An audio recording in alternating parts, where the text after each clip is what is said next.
नमस्ते गुरु जी। जय गुरु जी महाराज। जय गुरु जी सत्संगत जी। शुक्राना गुरु जी महाराज द मल्टीलिंगुअल सेवादार टीम आप सबका स्वागत करती है। हम बहुत भाग्यशाली हैं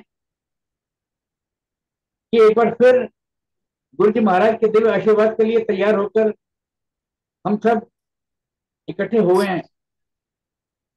ब्लेसिंग रेडी फॉर डिविनिटी के हिंदी रूपांतर दिव्य आशीर्वाद के लिए तैयार के 7 सेशन विगत दिनों हो चुके हैं। आज 8वां सेशन है।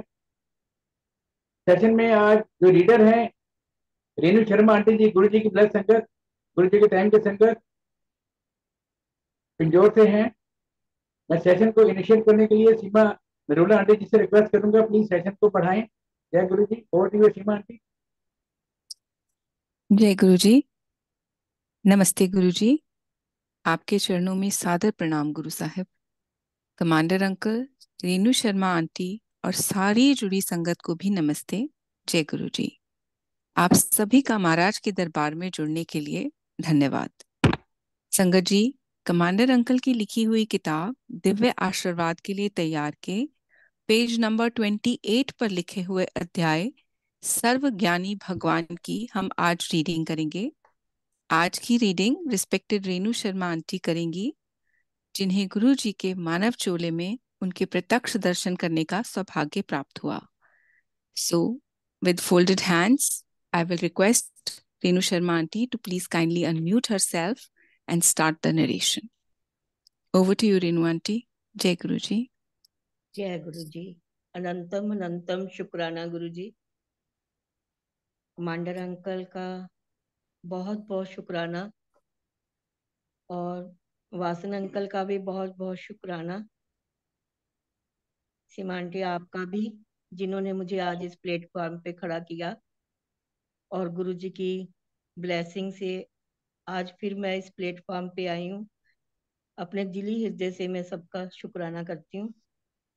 कमांडर अंकल की ये बुक दिव्य आशीर्वाद के लिए तैयार, जो अंकल ने गुरु जी की ब्लेसिंग से लिखी, बहुत ही पवित्र बुक। पढ़ते ही गुरु जी के चरणों में बैठ जाती हूँ और ऐसे लगता है कि साक्षात गुरु जी इस सुन रहे हैं। और इस बार तो कमांडर अंकल की ये बुक पढ़ते ही ऐसा लगा कि जैसे कमांडर अंकल ने हम सारी संगत का हाथ गुरु जी के हाथ में दे दिया, उन्हों का लड़ साडे हाथ चों फड़ाता और साक्षात गुरु जी इस बुक ਨੂੰ सुनने ਲਈ ਆ बैठते ने। ਜਦੋਂ भी मैं अज खुलिया, अज 8वां सैशन सर्व ज्ञानी भगवान, मेरी खुशी जी सीमा ना रही जो वासन अंकल ने कहा कि आंटी तुसी रीडिंग करनी है। मेरी रीडिंग अज पहली बारी है, जो कोई थोड़ी जी त्रुटि हुई तो माफी भी मंगांगी गुरु जी तो। लेकिन कमांडर अंकल का इन्ना अच्छा लिखा होया, इन्नी ब्लैस्ड संगत कमांडर अंकल, और मैं इन्हों प्लेटफार्म ते मिली हाँ, जो वासन अंकल सारियां इस प्लेटफार्म ते मिलाते ने।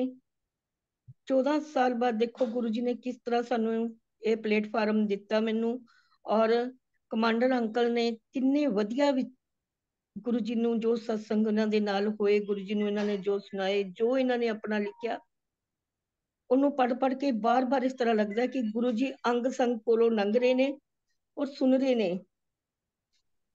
और बार बार गुरु जी कहते हैं कि देख कितना वधिया ना कमांडर अंकल, इन्नी सोहनी सोहनी सत्संग थानू मिल गए ना। बार बार इस तरह लगता है कि बहुत ही अच्छी बुक कमांडर अंकल, थोड़ा दिलों शुकराना। सर्व ज्ञानी भगवान, मैं 8वां सैशन ਇਹਦਾ ਹੁਣ शुरू करांगी। जय गुरु जी। रेणु आंटी, आंटी आंटी थोड़ी वीडियो खोल सकते हैं क्यों? अच्छा जी। हाँ जी, मैंने संगतां ਦੇ मैसेज आए ना 10-12 इस करके। अच्छा, जय गुरु जी। वैसे भी एज ए प्रोटोकॉल। हाँ जी। जय गुरु जी आंटी।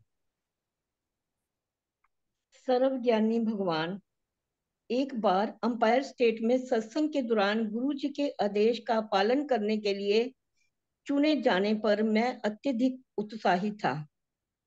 कर्नल जोशी, जो एक सेवानिवृत्त सेनाधिकारी थे और महाराज की सेवा में वरिष्ठ भक्तों में से एक थे, मेरे पास आए और बोले कि गुरुजी, कर्नल चटर्जी अंकल से बात करना चाहते हैं। मैं उनको ढूंढकर गुरुजी के का ये संदेश उन्हें दे दूं। उत्साहित होकर मैंने निचली मंजिल पर, पहली मंजिल, दोनों जगह के हॉल में, प्रवेश द्वार के पास, जोड़ा घर में और बाहर की सड़क तक सब जगह चटर्जी अंकल को तलाश किया, पर वो मुझे कहीं नहीं मिले। मैंने लौटकर ये बात जोशी अंकल को बता दी और उन्होंने यही बात गुरुजी से कही। गुरुजी ने तब बताया कि चटर्जी अंकल थोड़ी दूरी पर अंधेरे में खड़ी एक एम्बेसडर कार के पास खड़े हैं। मैं तुरंत ही जल्दी से वहां गया और वास्तव में वह वहीं खड़े थे। Over to commander uncle. Aunty जी,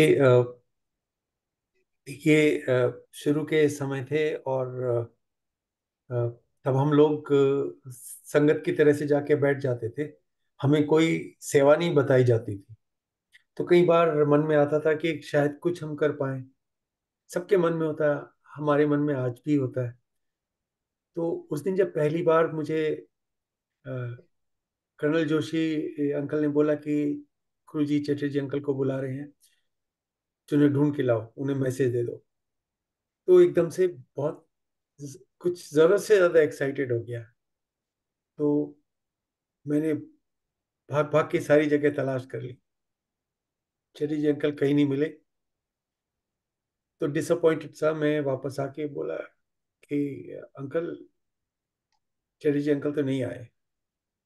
उन्होंने ये बात गुरुजी महाराज को बता दी। गुरुजी महाराज ने बोला नहीं, वो पीछे जाके बोल, वहां एक एम्बेसडर कार खड़ी है, उसके पीछे खड़ा है अंधेरे में।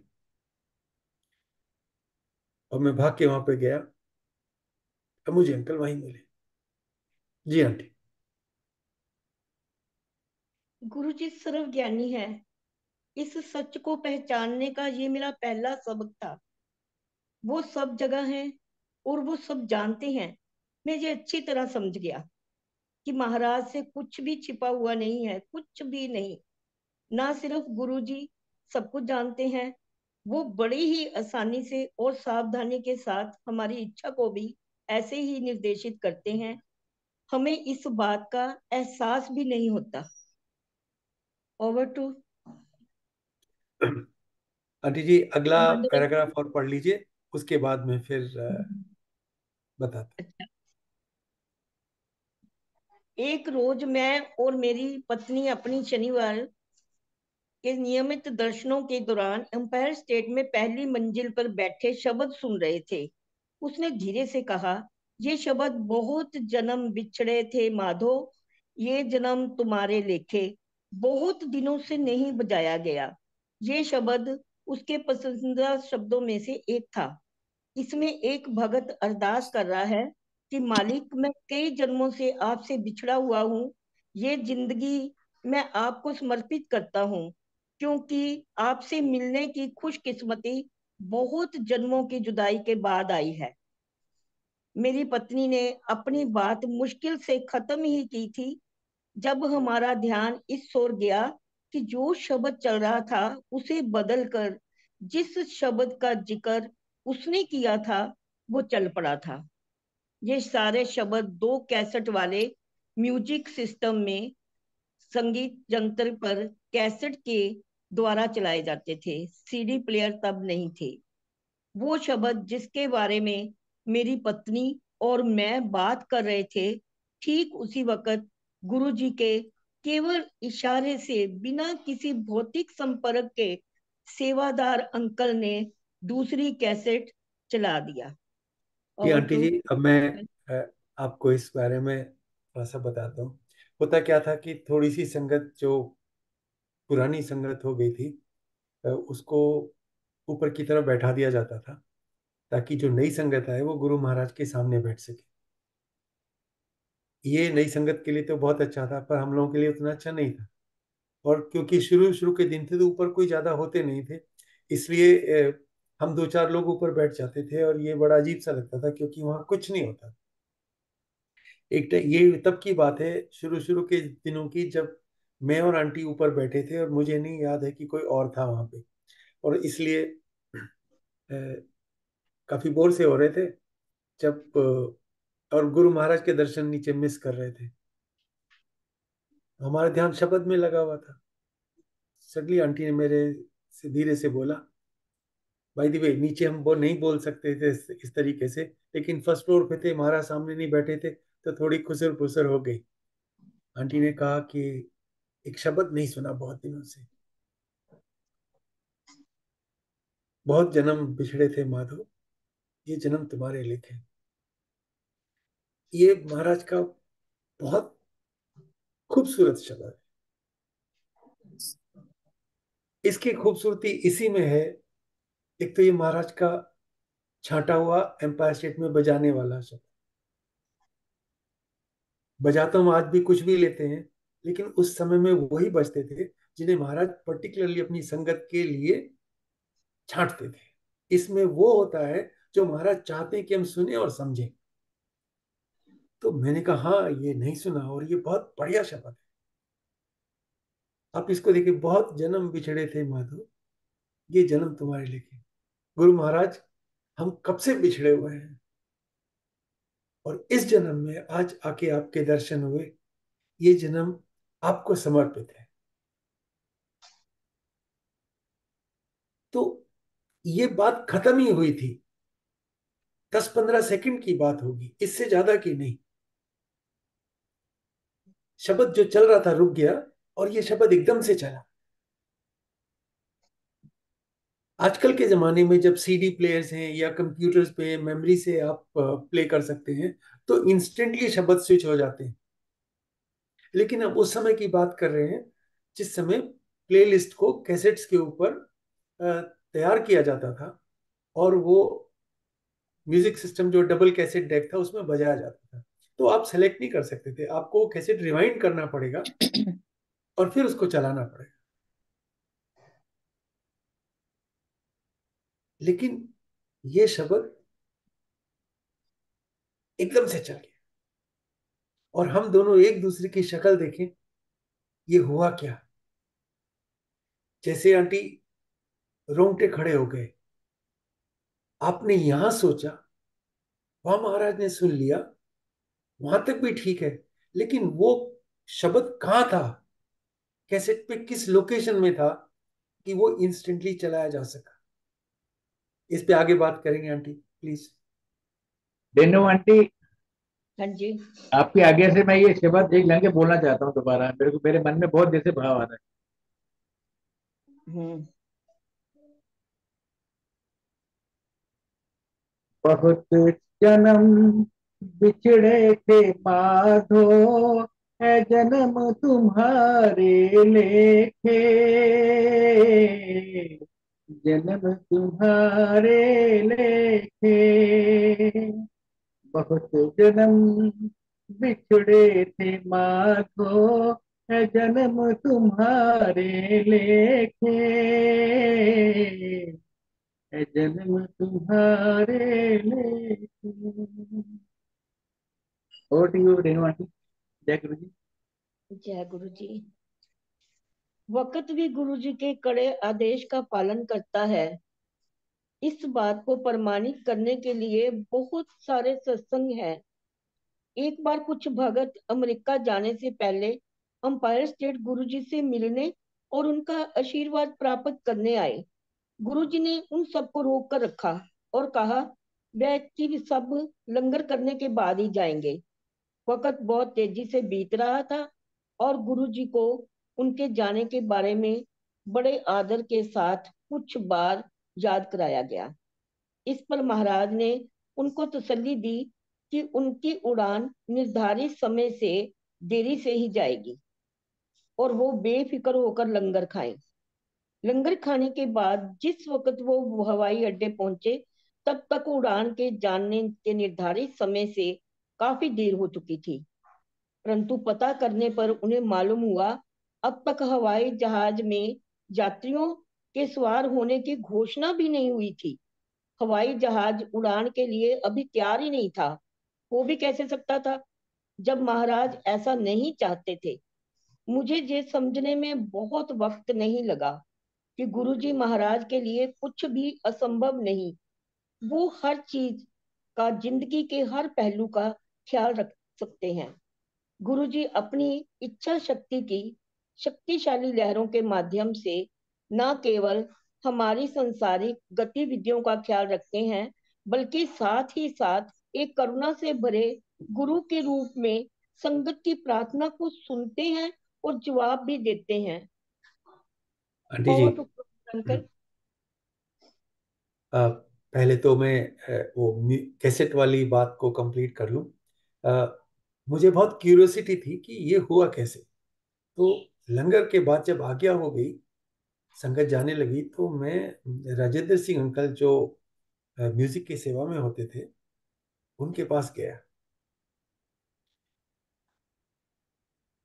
और बहुत हिम्मत करके गया, क्योंकि राजेंद्र सिंह अंकल को अप्रोच करना आसान नहीं था। जो उन्हें जानते हैं, उनके साथ इंटरेक्ट कर चुके हैं, अब तो अंकल गुरु महाराज के पास हैं।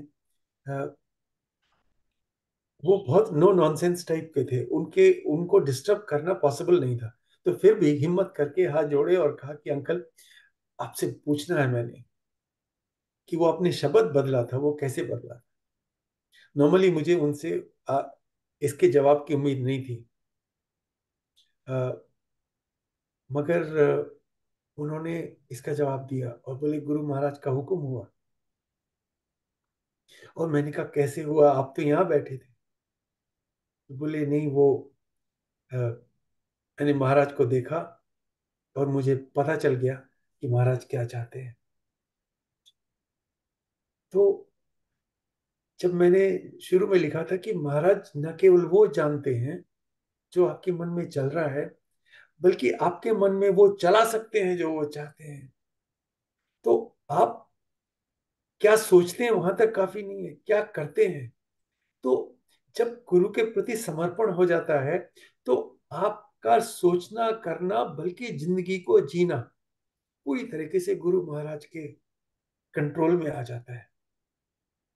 और ये सबसे खूबसूरत स्थिति है आपके लिए।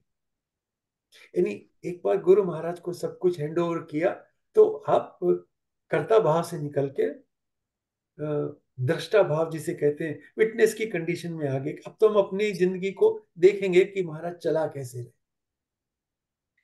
इसके बाद आगे ये कि ये तो हो गया हम लोगों का, गुरु महाराज का हम पे नियंत्रण। और दूसरी बात कि किस तरीके से गुरु महाराज समय को पकड़ के रखते हैं। ये जो शिव एलिमेंट है ना गुरु महाराज का, वो काल केवल उनके नियंत्रण में रहता है। कहते हैं ना, समय पे किसी का जोर नहीं चलता, गुरु महाराज को छोड़ उनका जोर समय पे चलता है। और ये गुरु महाराज के पास संगत आती थी। बहुत सारे लोग अपने बाहर विदेश जाने से पहले गुरु महाराज के दर्शन करते थे, बैठते थे। कभी कभी गुरु महाराज उनको बैठा लेते थे। एक ऐसे मौके पे मुझे याद है, एक हमारे गुरु महाराज की पुरानी संगत है, वो अपने कुछ मित्र गणों को लेकर आए थे जो अमेरिका जा रहे थे। उन्होंने गुरु महाराज के पास बैठाया, उम्मीद ये थी आशीर्वाद लेंगे और चले जाएंगे। लेकिन गुरु जी ने कहा बैठो। अब कोई महाराज से ज्यादा कह नहीं सकता, लेकिन जैसे जैसे समय बीतने लगा और लगा कि फ्लाइट छूटने का टाइम हो गया, तो बेचैनी सी बढ़ी। तो धीरे से गुरु महाराज को बहुत पोलाइटली याद दिलाया कि गुरु जी इनकी फ्लाइट है, ये जाएंगे, समय पे पहुंचना है। तो महाराज ने बहुत सीधे से, कहते वेव ऑफ ए हैंड, हाथ हिला के बोला नहीं, लंगर करके जाएंगे। बात खत्म हो गई। अब बेचैनी और बढ़ी, क्योंकि अब तो फ्लाइट मिस हो रही थी। गुरु महाराज उसको सेंस कर चुके और उन्होंने एकदम से कहा फ्लाइट लेट कर दी है। लंगर करके जाओ। यानी महाराज की इच्छा के बिना कुछ नहीं होता। कुछ नहीं मतलब कुछ भी नहीं। जो इस चीज को समझते हैं वो बहुत स्ट्रेस फ्री रहते हैं। जो इस चीज को नहीं समझते हैं उनमें बेचैनी रहती है। वही हुआ।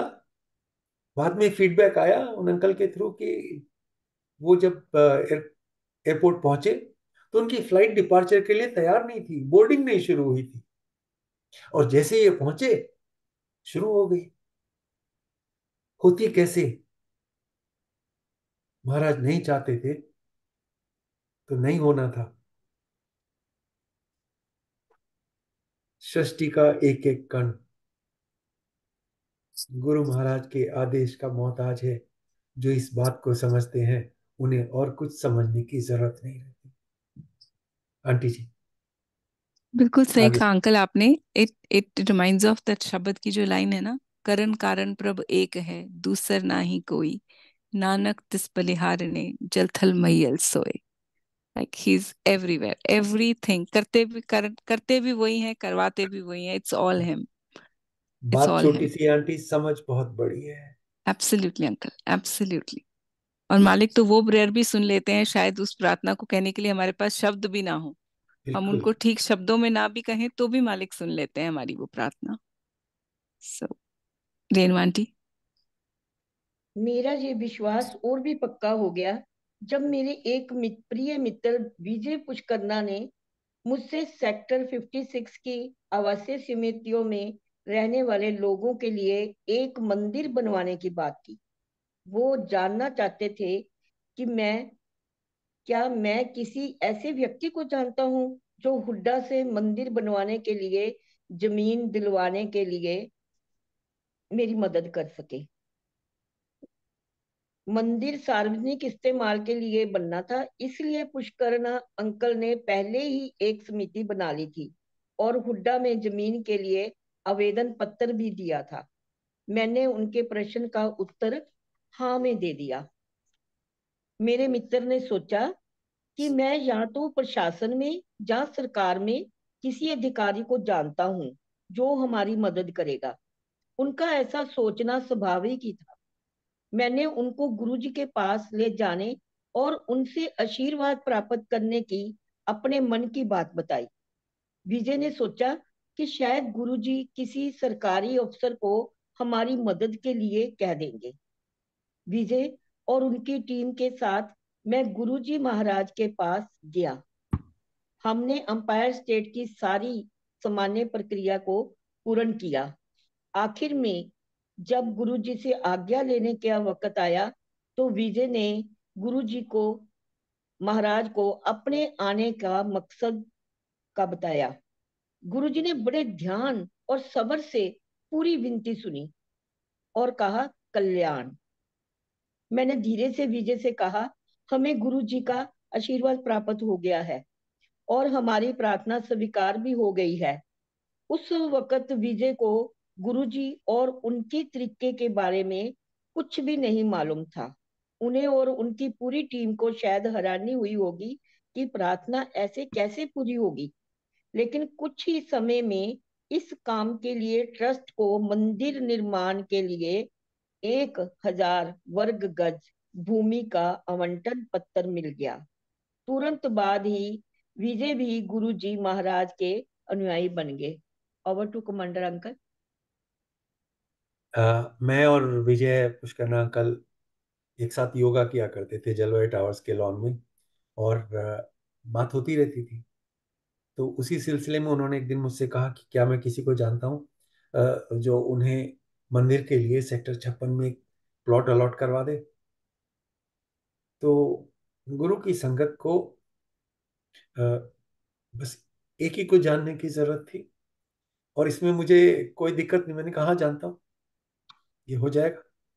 देखिए, मैं आपको बताता हूँ, हम संगत जैसे अपने लिए भले ही महाराज को कुछ ना बोलें, लेकिन किसी दूसरे के लिए तो इतनी जल्दी से हाँ कर देते हैं और पूरे विश्वास से हाँ जी हो जाएगा, आ जाओ, चलो मेरे साथ। तो बहुत कॉन्फिडेंटली मैंने कहा हाँ हाँ, तो आप मेरे गुरु जी के पास चल। उन्हें महाराज के बारे में उस समय नहीं कुछ पता था, तो उन्होंने शायद यही सोचा कि गुरु महाराज के पास तो बड़े बड़े लोग आते हैं, तो उन्हें बता के वो काम करा देंगे। हम लोग गए, उन्होंने सारा रूटीन पूरा किया, लंगर किया महाराज के पास के आगे लेने की टाइम। तो मैंने उनसे कहा कि भाई देखो, मुझसे पंजाबी नहीं आती और मैं गुरु महाराज से बात भी नहीं कर पाता हूँ, तो आप ही आगे चल के बात करना, मैं नहीं बोलने वाला हूँ, मुझ में वो हिम्मत नहीं है। वो उन्होंने अपनी बात समझाई, गुरु महाराज ने सुना, और एक शब्द कल्याण। उनका इतना कहना था, मैंने धीरे से विजय से कहा हो गया भाई, अब आ जाओ। तो मुझे नहीं पता उस समय उन्होंने क्या सोचा होगा, लेकिन मैं समझ सकता हूँ, जो पहली बार गया है गुरु महाराज को नहीं जानता कल्याण का मतलब क्या होगा। तो पर मैंने उन्हें बाद में बताया, मैंने कहा आपको जमीन अलॉट हो गई, ये मान लीजिए, आपको कुछ नहीं करना। गुरु महाराज की ब्लेसिंग का मतलब है अब ये जमीन आपको मिलेगी। और वैसा ही हुआ, बिना किसी सोर्स के, बिना किसी अप्रोच के, बिना हाथ पैर मारे एक अलॉटमेंट लेटर आ गया।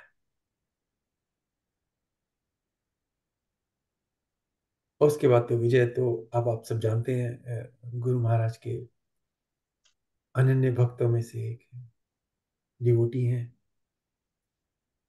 और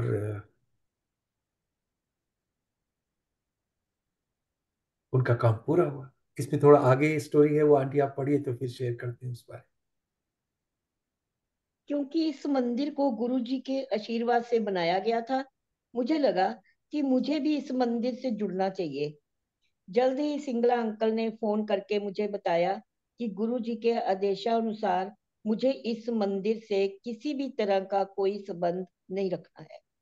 मुझे केवल गुरु जी महाराज के पास ही आना है। में। ये गुरु जी बात के आंटी मैं आपको बताना चाहता हूँ कि मेरे मन में ये जरूर आया कि गुरु महाराज ने अप्रूवल दिया है इस मंदिर का, तो इस मंदिर से जुड़ना बड़ी अच्छी बात है। तो मैं भी थोड़ा जुड़ता हूँ। सनातन धर्म का मंदिर है तो कोई दिक्कत तो होनी नहीं चाहिए।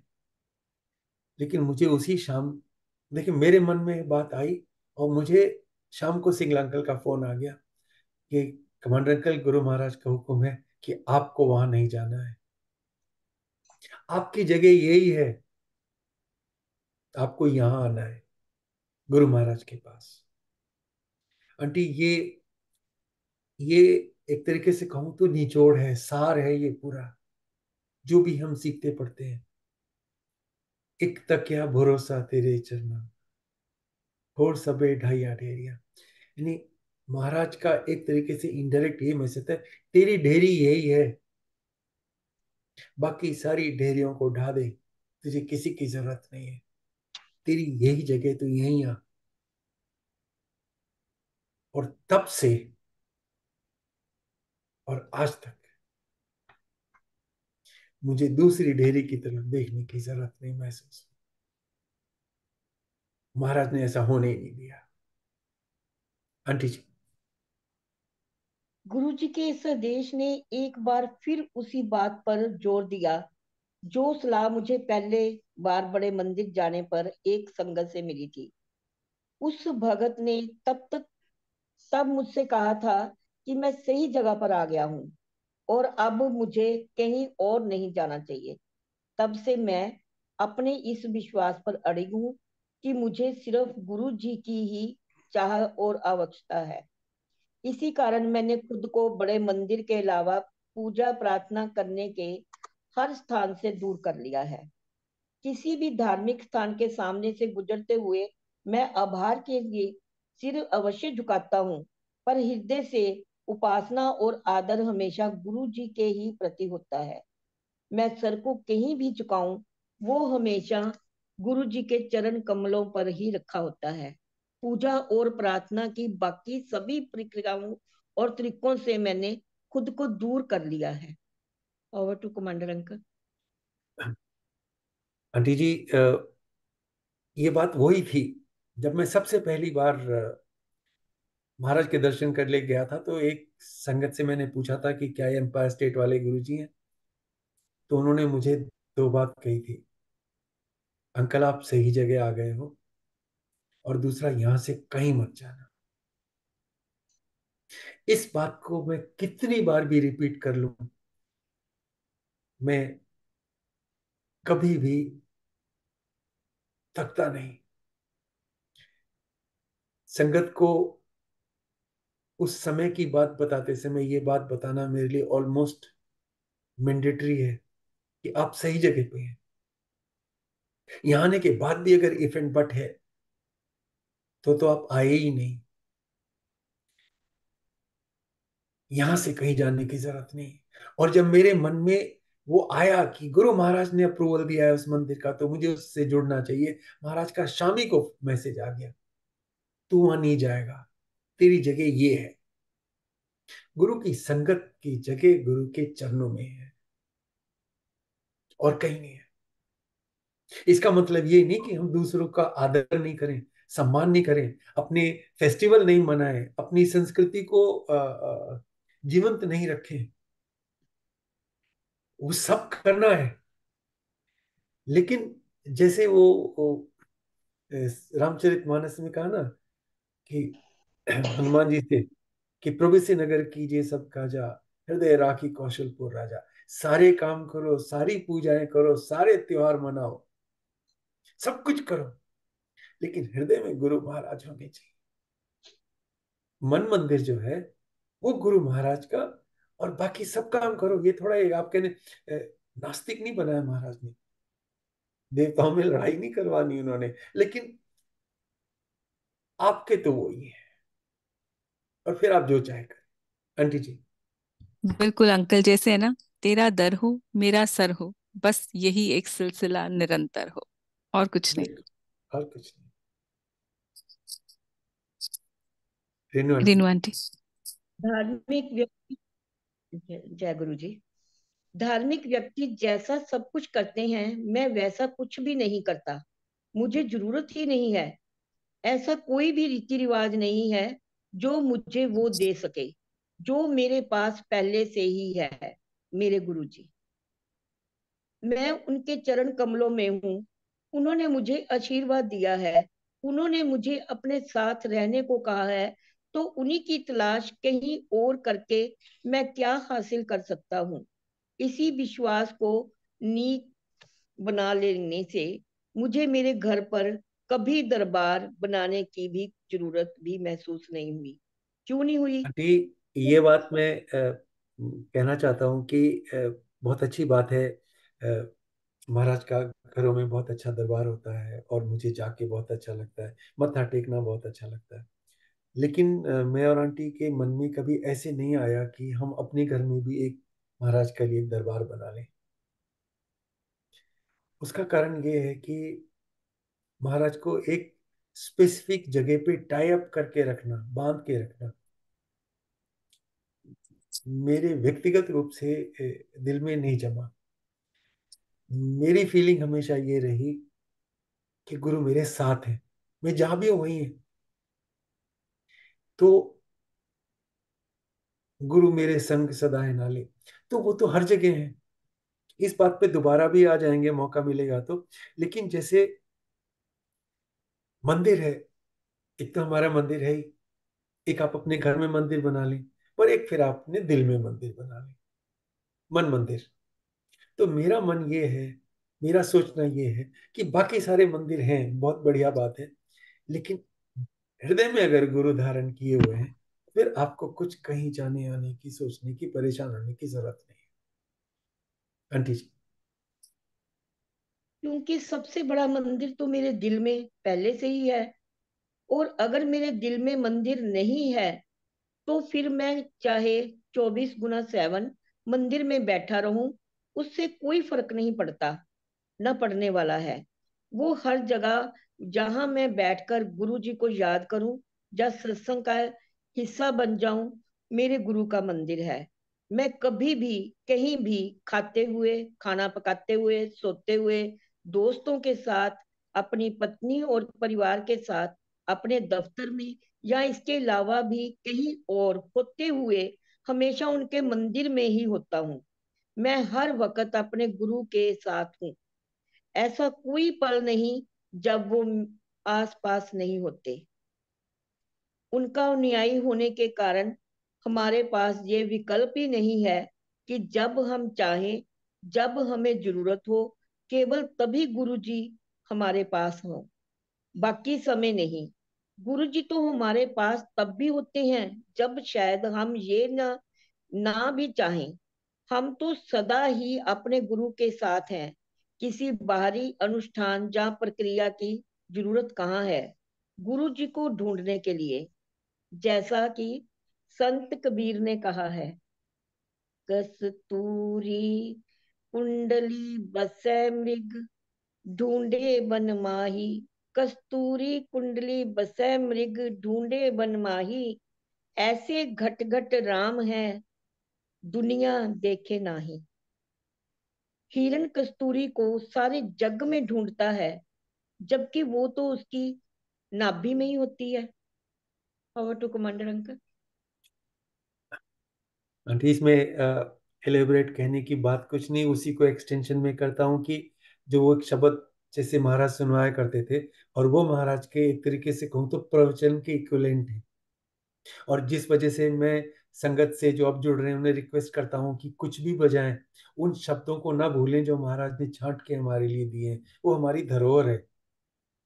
तो एक शब्द आता है, एक आध लाइन उसकी याद है, ज्यादा नहीं याद है।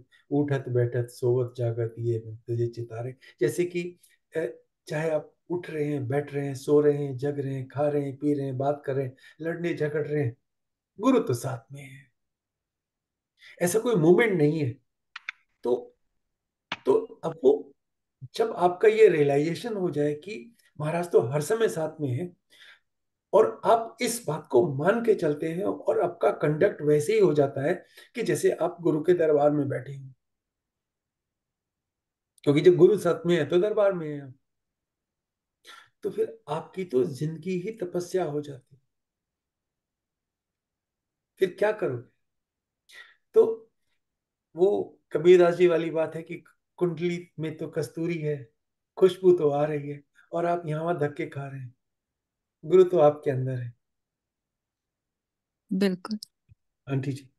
वैसे ही है ना अंकल, वडभागी में सतगुरु पाया, मन की दुविधा दूर भगाई, जो वस्तु मैं ढूंढी जग में, घट भीतर ही पाई। तो क्या गुरु बात है। साहिब तो हमारे मन में बसते हैं। हाँ, बाहर ढूंढने की कोई जरूरत नहीं है, कहीं जाने की जरूरत नहीं। टाइम वेस्ट है। Renu aunty, over to you. मेरी पत्नी ने रसोई घर में गुरु जी का स्वरूप रखा है। यहाँ वो काम करती है, उस जगह से थोड़ी ही दूर। उसे ये विचार पसंद है कि वो रसोई घर में, जिसे वो अपना दफ्तर मानती है, जब भी काम करे तो महाराज को देखती रहे। हम महाराज को किसी एक स्थान, कमरे या कुर्सी से बांधने का तो सोच भी नहीं सकते। ये विचार मेरे लिए तो बिल्कुल काम नहीं करता, पर जिनके लिए करता है, मैं उनके लिए खुश हूँ। ये सबका व्यक्तिगत जुड़ाव है। हर किसी का महाराज के साथ जुड़ने का अपना एक निजी संबंध होता है। मेरा मानना है कि महाराज के लिए एक अलग से जगह की जरूरत नहीं, क्योंकि मेरे गुरुजी तो मेरे दिल में हैं। उन्हें मैं अपने दिल में ही महसूस करता हूँ। मैं तो ये भी नहीं कह सकता कि गुरुजी कृपा करके मेरे पास आइए। कहाँ से आइए, वो तो यहाँ मौजूद है। मैं उनसे बात करता हूँ। गुरु का साथ मन की अवस्था है, ये किसी प्रक्रिया द्वारा प्राप्त नहीं हुई है। कमांडर अंकल, पाओ इससे प्रकाश। क्या बोलूं आंटी जी। जिस वजह से महाराज कहते थे ना मेरे साथ डायरेक्ट जुड़ो, उसका राज शायद यही था कि हर एक का अपना एक इंडिविजुअल कनेक्ट होना है। जो एक के लिए काम करता है दूसरे के लिए नहीं करे, लेकिन जो दूसरे के लिए करता है पहले के लिए नहीं करे। तो मैं वो बता रहा हूं जो मेरे लिए काम करता है। इसका मतलब ये है कि कुछ भी सही या कुछ भी गलत नहीं है। सबका अपना अपना है, जिसका जैसे काम चल जाए। जो जिस सिचुएशन में जिस तरह से कंफर्टेबल हो जाए, व्हाट वर्क्स वर्क्स। और मेरे लिए ये काम करता है कि मैं तो ये भी नहीं बोल सकता कि महाराज मेरे पास आओ। जैसे कई बार कहते हैं गुरुजी साथ चलो। गुरुजी साथ चलो का मतलब ये हो गया कि जब तक आपने बोला नहीं था वो साथ नहीं चल रहे, या जब तक आप बोलेंगे नहीं वो साथ नहीं चलेंगे। ये मानने में और मांगने में बस यही फर्क है कि गुरुजी मेरे साथ चलो ये मांगना है, और गुरुजी आप मेरे साथ हो ये मानना है। और जब गुरुजी महाराज कहते गुरु नु मन्नो, तो मन्नो का यही मेरे लिए मतलब है, क्योंकि आप मेरे साथ हो मैंने मान लिया। और मेरे मानने में गुरु महाराज एक तरीके से अपने भक्त से बंध गए, विवश हो गए।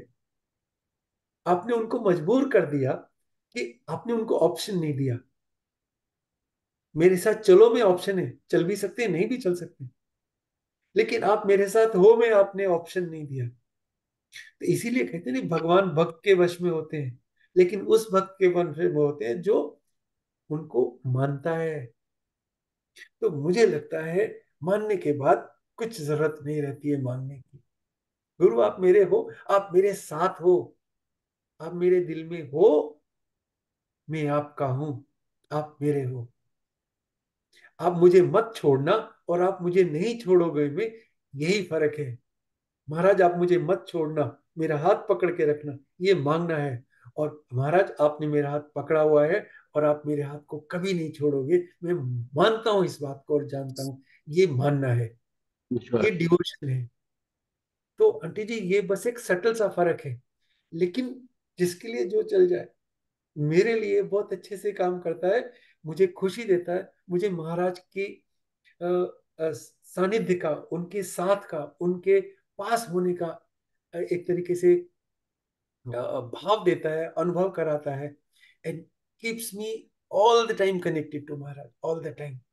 जैसे घर में बिजली की सप्लाई हर समय रहती है ना, आप बल्ब जलाओ तो भी बिजली है, और नहीं जलाओ तो बिजली गई नहीं है। आप जब टेलीफोन अपना मोबाइल कनेक्ट नहीं, डिस्कनेक्ट कर देते हैं, तो आप बात करना तो बंद कर देते हैं, लेकिन वो मोबाइल में सिग्नल है। गुरु महाराज जो सिग्नल की तरह से हैं, हर समय है। तब भी है जब आप बात कर रहे हैं, तब भी है जब बात नहीं कर रहे हैं, तब भी है जब आपने फोन स्विच ऑफ कर दिया, तब भी है। आपको ये तो ऑप्शन है कि आप फोन स्विच ऑफ कर दें, लेकिन ये ऑप्शन नहीं है कि आप सिग्नल हटा दें। आंटी जी। कमांडर अंकल, इस बात पे वो कमांडर आंटी का वो सत्संग याद आ गया, वो गाड़ी का जो एक्सीडेंट हुआ था ना, वो हमेशा गुरुजी हाँ को जी बोलती थी आंटी जी। साथ चलने के लिए। Please do share that short हाँ जी शॉर्ट में। आंटी चलिए। जी। आंटी का एक अपना टशन है, और जैसे मैंने कहा वो उसके लिए काम करता है तो बहुत बढ़िया बात है। ड्राइविंग करने में बहुत डरती थी, इसलिए हमेशा महाराज से बोलेगी महाराज अ, मेरे साथ चलो, हम दोनों ड्राइव करने चलते हैं। वो उसमें वो ये नहीं कहती थी आप मेरे साथ तो एक तरीके से महाराज को ये रिक्वेस्ट भी नहीं थी। इट वाज जैसे महाराज चलो चलते हैं, फिर दोनों आके चाय पियेंगे। ये स्टैंडर्ड उसका तरीका हो गया। तो महाराज को जैसे चाय की रिश्वत दे रही हो कि महाराज चलो साथ चलते हैं, फिर आके चाय पियेंगे। और ये बड़े प्रेम से, विदाउट एनी रिचुअल, ऐसा नहीं कि बहुत बहुत दिल से वो महाराज को अपने साथ ले जाते और महाराज साथ चले जाते। और वो बिना ज्यादा ड्राइविंग आए हुए भी वो आराम से अच्छे से किसी तरह से अपना कर लेती थी। एक बार कहना भूल गई, बस ये फर्क है। कहना भूल गई तो महाराज नहीं गए। अब ये तो नहीं हो सकता नहीं गए, पर ये है कि महाराज उसको बताना चाहते थे कि इस तरह से ये कहने की जरूरत नहीं है। चलो ठीक है आंटी जाओ अब तुम, मैं देख रहा हूं। तो जैसे ही वो मेन रोड पे आई, एक साइड से बहुत हाई स्पीड पे बड़ी सी एसयूवी आई, और जिस जगह से निकली उतनी जगह में उस कार के निकलने की जगह नहीं थी। तो बेटी साथ में थी, और उसके मन से यही निकलता, गुरुजी।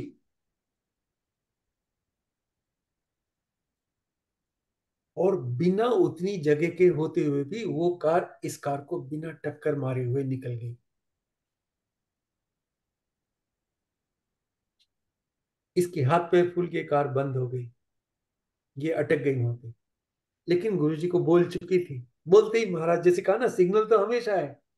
आपने फोन ऑफ कर दिया, वो आपकी प्रॉब्लम है।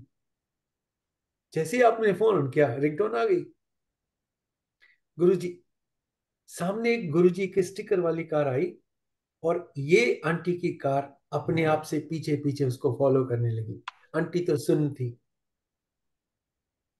और जाते जाते वो कार जलवायु टावर में घुसी, हमारे ब्लॉक के सामने आई, और वहां पे रुक के फिर इसने ऊपर देखा तो कार गायब हो गई।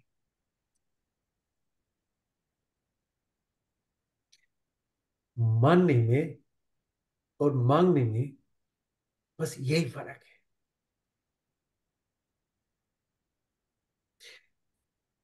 You don't have to switch off that signal and switch on that on need basis. Keep it on all the time. उसको ऑफ God ही is मत not an करो। option. God is और not an option. Guru is not an option. Not an option. Absolutely. Absolutely. Ji aunty. Renu aunty. जब मैं गुरुजी से सीधा सीधा जुड़ा हूँ तो मुझे कतई फर्क नहीं पड़ता कि कोई दूसरा क्या कर रहा है। ये उनका अपना जुड़ाव है महाराज के साथ, ये उनकी यात्रा है। हम किसी दूसरे का मूल्यांकन करने वाले कोई नहीं होते। ये मेरा जुड़ाव और मेरी आत्मा की यात्रा है, और केवल ये ही बात मेरे ध्यान देने योग्य है। मुझे यकीन है कि गुरुजी मुझे मेरे साथियों के दबाव का शिकार नहीं होने देंगे। कोई अन्य भगत क्या कर रहा है या क्या नहीं कर रहा है, इससे मुझे कोई फर्क नहीं पड़ेगा। वास्तव में हम केवल इतना ही कर लें कि हम अपनी जिम्मेदारियों को अच्छी तरह से निभाएं, और ऐसा करते हुए सदैव गुरु जी को अपने दिल में रखें। जैसे रामचरित में संत तुलसीदास जी ने कहा है, प्रवसी नगर कीजे सब काजा, हृदय राखी कौशलपुर राजा। जय गुरु जी। आंटी जी, मैं बहुत इसको फिर से पढ़ देता हूँ। अ, अ, ये कमांडर अंकल मुझे बोल रहा था। यकीन है कि गुरुजी मुझे मेरे साथियों के दबाव का शिकार नहीं होने देंगे। कोई अन्य भक्त क्या कर रहा है या क्या नहीं कर रहा है, इससे मुझे क्या फर्क। केवल इतना ही कर लें कि हम अपनी जिम्मेदारियों को अच्छी तरह से निभाएं, और ऐसा करते हुए सदैव गुरु जी को अपने दिल में रखें। जैसा रामचरितमानस में संत तुलसीदास जी ने कहा है, प्रभु नगर कीजिए सब काजा, हृदय राखी कौशलपुर राजा। तो मैं फिर से इस बात को कहता हूं कि मेरा कनेक्शन महाराज के साथ मेरा कनेक्शन। कोई दूसरा क्या कर रहा है उससे मुझे कुछ फर्क नहीं पड़ने वाला है, क्योंकि उसकी अपनी जर्नी है, और उसकी जर्नी मेरी जर्नी को किसी भी तरीके से अफेक्ट नहीं करती। तो इसलिए सही गलत के चक्कर में नहीं, कौन सही है कौन गलत वाली बात नहीं है। सब सही है, सबकी अपनी अपनी अंडरस्टैंडिंग है, अपना अपना तरीका। मेरा मेरा है, ये मेरे हिसाब से सही है, दूसरे का दूसरे का है, उसके हिसाब से सही है। लेकिन मैं दूसरे को देख के नकल नहीं करने वाला हूं। मैं चाहता हूं कि जो महाराज मुझसे कराना चाहते हैं ना, वो मुझे डायरेक्ट बताएंगे। जैसे उस दिन बता दिया था कि तुझे वहां जाने की जरूरत नहीं है, तेरी जगह ये है। मैं इस बात को किसी और से नहीं सुनूंगा, इस बात को महाराज से सुनूंगा। उनका डायरेक्टिव मेरे लिए परमात्मा का हुक्म है। लेकिन, और ये बात बाद में आगे आएगी, आपको कुछ करने की जरूरत इसलिए नहीं। एक बार आपने गुरु महाराज को धारण कर लिया ना, उसके बाद तो आप जो भी कर रहे हैं वो गुरु की पूजा है। आपका जीवन गुरु महाराज का एक तरीके से पूजा पाठ है। रामचरितमानस में तुलसीदास जी ने एक चौपाई लिखी थी, प्रभु नगर कीजिए सब काजा, हृदय राखी कौशलपुर राजा। कि जो हृदय में अयोध्या के राजा का ध्यान करके सांसारिक कार्य करते हैं, जहर अमृत बन जाता है। दुश्मन दोस्त बन जाते हैं, सांसारिक दुखों का सागर गाय के खुर जितना रह जाता है और आग ठंडी पड़ जाती है। आप जो चाहे करें, लेकिन अगर गुरु को हृदय में धारण करके करते हैं तो आपका कोई कुछ नहीं बिगाड़ सकता।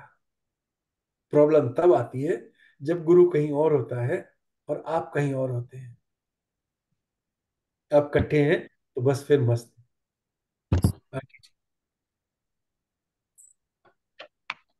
Thank you so much Renu aunty आज की रीडिंग करने के लिए। It was very beautiful and the takeaway for us is कि when we turn our worries to worship, Guru Maharaj turns our battles to blessings. So we only need to just keep him in our hearts and play to him. Stay directly connected to Guruji. Everybody has their own language of saying I love you. Commander Uncle feels that he doesn't need a darbar to say I love you to Guruji. Somebody might feel that okay, I need a darbar to say I love you to Guruji. Guruji को I love you कहना बहुत important है. आप किस तरीके से कहते हैं, it doesn't matter to Guruji. It doesn't matter to Guruji. सिर्फ गुरु महाराज से आई लव यू कहते रहें, उनसे प्यार करते रहें। एज कमांडर अंकल से गुरु साहब के पास आ गए हैं, उनके पास रहें, उन्हें प्यार करें, क्योंकि वो तो हमें प्यार कर ही रहे हैं। कर ही रहे। So thank you so much commander uncle, thank you so much Renu aunty and संगत जी। एक छोटी सी बात कहूंगी। एक बार गुरु नानक देव जी से किसी ने पूछा था कि 5 छेद वाले घड़े को पानी से कैसे भरा रखा जा सकता है। तो गुरु नानक देव जी ने उन्हें जवाब दिया था कि उस घड़े को पानी में डूबा रहने दो, वो कभी खाली होएगा ही नहीं, हमेशा भरा रहेगा। क्या बात। तो हम भी वही हैं, 5 छेद वाले घड़े।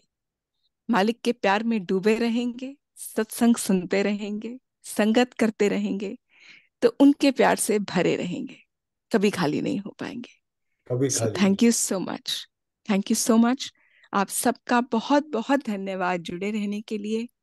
अगला सेशन रीडिंग का नेक्स्ट फ्राइडे एंड सैटरडे होगा। सो गुरु महाराज की आज्ञा से see you all then. Thank you so much. Thank you Vasan uncle. अब हम सब आज्ञा लेते हैं। जय गुरु जी। जय गुरु जी। जय थैंक गुरु यू। जी। जय गुरु जी। बहुत